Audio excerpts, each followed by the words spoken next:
What is up, everybody? Welcome to the channel. So what I've been doing with the last few months on this channel is I've been going back to 1999 and reacting to songs that came out that year.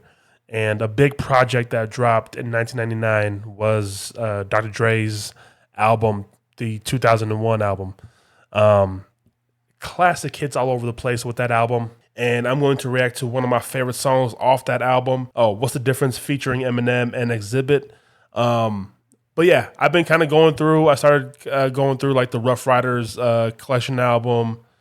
I did a few tracks off that. But yeah, I'm trying to make my way through 1999, reacting to the more popular songs off the top Billboard 100. And I kind of just gone off that chart and just kind of freelancing it. So I ended up here. And yeah, hopefully you can subscribe to the channel and join me on this journey going back 25 years and just re-listening to some of the classics. And yeah, man. But yeah, hopefully I do enough on your sub, like the video. And if you guys got any joints, any, classics from 1999, drop them down in the comment section. I'll definitely put it on my list and get to them. But what's the difference featuring Eminem and Xzibit?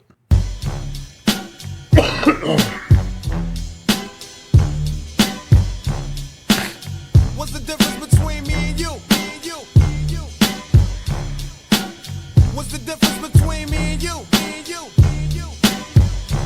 Back when Q was rolling with Lorenzo in a Benzo, I was banging with a gang of instrumentals. Got the pens and pencils, got down to business. But sometimes the business end of this shit can turn your friends against you. But you was a real nigga, I could sense it in you. I still remember the window of the car that you went through. That's fucked up, but I'll never forget the shit we've been through. And I'ma do whatever it takes to convince you. Cause you my nigga, Doc, and easy, I'm still with you.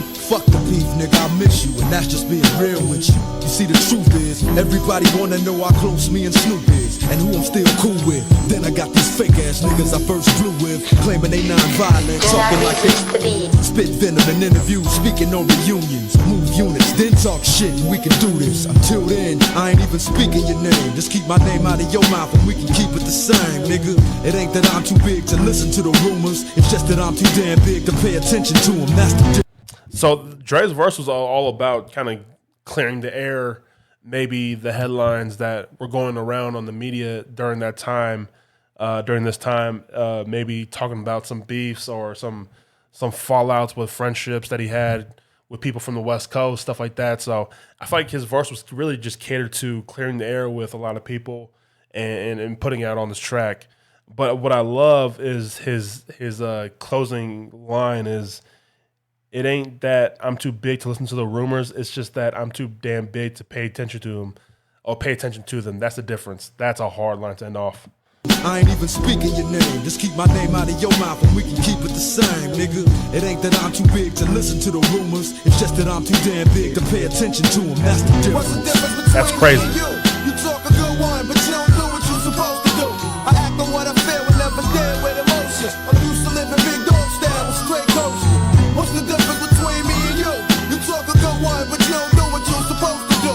I act on what I feel and never deal with emotions. I'm used to living big dog style with straight coaches. Yo, I stay with it while you try to perpetrate and play with it. Never knew about the next level until Dre did it. I stay committed while you motherfuckers babysit it. I smash the critics like an overhand right from Riddick. Come and get it, shitted on villains by the millions. I be catching bitches while bitches be catching feelings. So what the fuck am I supposed to do? I pop bottles and hot hollow points at each and all of you. Come on, a heartless bastard, high and plastic. My style is like the reaction from too much acid. Never come down, back to the round. You can't handle it. Hang Hollywood niggas by they soul train. That rhyming right there was dope. He said, I pop bottles and hot hollow points at each and all of you. And then he said, heartless bastard, high and plastered. My style is like a reaction from too much acid. I like that little rhyme scheme right there. Come on, a heartless bastard, high and plastic. My style is like the reaction from too much acid. Never come down, pass it around. You can't handle it. Hang Hollywood niggas by they soul train laminates. What's the difference between me and you? About 5 bank accounts, 3 ounces, and 2 vehicles. Until my death, I'm Bangladesh. I suggest you hold your breath till ain't nothing left. Yo, that's the difference. What's the difference between me and you? Yo, my thoughts on Xzibit is I think he came out in the wrong time, because I think he should have got more shine for his rap ability, but coming out in the West Coast during this time, 90s, like there's a lot of great rappers that came out in the West Coast during this time. I mean, so it was really hard for him to kind of like break through. I mean, he showed out and had albums, had great songs in his career, but I feel like he should have got a lot more shine. But it's hard to pop in the West when you got like Snoop, Dre, and DJ Quick and like Death Row and stuff like that. Like I think Xzibit is really, really slept on and underrated because maybe he came out maybe in the wrong era of the West Coast, but I think he has some dope verses during this time. But he also had some good albums that my brother had, and some good songs too. You talk a good one, but you don't do what you're supposed to do. I act on what I feel and never deal with emotions. I'm used to living big dog style with straight coaches. What's the difference between me and you? You talk a good one, but you don't do what you're supposed to do. I act on what I feel and never deal with emotions. I'm used to living big dog style with straight coaches. Stop the beat a minute. I got something to say. Dre, I wanna tell you this shit right now. But this fucking weed is in me. I don't know if I ever told you this, but I love you, dog. I got your motherfucking back. Just know this shit. One thing that I love is the back and forth between Dre and M whenever they're on the same song together, or Dre just is producing it and he kind of just puts his little dialogue in Eminem songs. But it's just timeless, just interactions like this one. He said, I want to tell you this shit right now, but weed is in me. And then Dr. Dre's like, what the? Like, it's just great. I got something to say, Dre. I wanna tell you this shit right now. But this fucking weed is in me. I don't know if I ever told you this, but I love you, dog. I got your motherfucking back. Just know this shit. Slim, I don't know if you noticed it, but I've had your back from day one, nigga. Let's blow this bitch. I mean it, dog. You ever need somebody off? Whose throat is it? Well, if you ever kill that Fucking back. Just know this shit. Slim, I don't know if you noticed it, but I've had your back from day one, nigga. Let's blow this bitch. I mean it, dog. You ever need somebody off? Whose throat is it? Well, if you ever kill that Kim bitch, I'll show you where the ocean is. Well, that's cool, and I appreciate the offer, but if I... Bro, for Dre to just go straight to that and be like, well, if you want to kill your baby mom or your wife or your ex, like, I'll show you where the ocean is. For him to go straight to that point, it's so ridiculous, man. But before I get into M's verse, I was like, I don't know if you guys have watched the Menace to Society. I feel like when Kane was describing O-Dog, when they were like at a house party or whatever, and he was introducing his friends, and how Kane described O-Dog was young, black, and didn't give a that's how I think M is. He was young, white, and didn't give about anything this man was rapping about. He didn't give a, and that's why I loved M like back in the day. He didn't really care. He pushed the boundaries so far, and it's just the man was out of his mind, bro. One nigga, let's blow this bitch.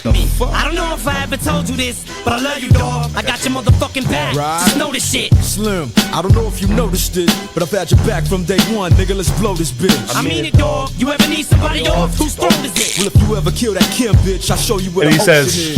Well, that's cool, and I appreciate the offer, but if I do decide to really murder my daughter's mama, I'ma sit her up in the front seat and put sunglasses on her and cruise around with her for 7 hours to California and have her waving at people. Then drop her off on the corner at the police station and drive off honking the horn for her. That's what I'm saying, bro. This man is twisted. Just he Dre offered you to, hey, take your wife to the ocean and dump her off, but Eminem wants to take her out while she's dead and sit her off in the shotgun seat and driving around California, have her waving at people, almost to humiliate her and embarrass her even more, even though she's like dead almost. So just the thought process behind writing this is just insane, bro. This man M is just. Put sunglasses on her and cruise around with her for 7 hours to California and have her waving at people. Then drop her off on the corner at the police station and drive off honking the horn for her. Raw dog, get your raw off. Drop the sword off and beat you with the piece of a sword off. Bro, that whole thing is insane. Raw dog, get your arm gnawed off, drop the sawed off, and beat you with the piece that was sawed off from. Like, that whole thing is just. Dog, M was such a beast, bro. M was such a beast back in the day. Waving at people. Then drop her off on the corner at the police station and drive off honking the horn for her. Raw dog, get your raw lawn off. Drop the sword off and beat you with the piece of a sword off. Fuck blood, I wanna see some lungs coughed up. Get shot up in the hot tub till the bubbles pop up and your nose and cough snot up. Mucus and hot water. That's for trying to talk like. He said, "Get shot up in the hot tub till the bubbles pop up." Like, oh my gosh, F blood. I want to see some lungs coughed up. Get shot up in the hot tub till the bubbles pop up. This man, this guy, bro. Fuck blood, I wanna see some lungs coughed up. Get shot up in the hot tub till the bubbles pop up and your nose and cough snot up. Mucus and hot water. That's for trying to talk like the chronic was lost product. That's for even thinking of having them thoughts thought up. You better show some respect whenever the doc's brought up. So what's the difference between us? We can start at the penis, or we can scream, I just don't give a fuck, and see who means it. What's the difference between me and you? He said, "What's the difference between us? We can start at the penis." Like, oh my gosh, bro. It's just so M, bro. It's just so M. You talk a good one, but you don't. But the doc's brought up. So what's the difference between us? We can start at the penis, or we can scream, I just don't give a fuck, and see who means it. What's the difference between me and you? The fire, bro. You talk a good one, but you don't do what you're supposed to do. I act on what I feel and never deal with emotions. I'm used to living big dog style with straight coaches. What's the difference between me and you? You talk a good one, but you don't do what you're supposed to do. I act on what I feel and never deal with emotions. I'm used to living big dog style with straight coaches. What's the difference between me and you? That is my reaction to Dr. Dre, What's the Difference, featuring M and Xzibit. Again, I think Xzibit gets known for his acting and his TV show Pimp My Ride, which was just a terrible show, thinking about it now. It's funny. The show cracks me up. But man, Xzibit was so slept on, and I don't think he gets his flowers or talked about enough. I know he was coming out in a heavy West Coast class during this time, but man, that guy was talented. And M is just so out of the box. M was out of the box. He's still out of the box, even nowadays. I may not like the music that he makes nowadays, but he's still out of the box. He's still creative. He's still pushing the boundary a bit. He's still name dropping. He's still himself, you know. And I think he's kind of always found a way to revamp his style and you know, push his skill further. So M is just always impressive, man. And like his first album is still probably one of my favorite albums from him. The Slim Shady LP, I believe. Still one of my favorite projects from him. But M at this time was just out of his mind. But anyways, hopefully I've done enough to earn your sub with this reaction. Like the video. Drop some classic that came out. Drop down in the comment section your favorite classics that came out back in 1999, and I'll add it to my list, and I'll react to it, man. Thank you guys again. Hopefully you guys can just join me going back on this journey back to the good old days 25 years ago and enjoying some classics that we all enjoyed to this day. So, again, I'll see you guys on the next one. Tell me I can make the name. Potato barrel making mashed potatoes. They can't play me, boy, I'm gravy. I be ballin' full quarters, storing shit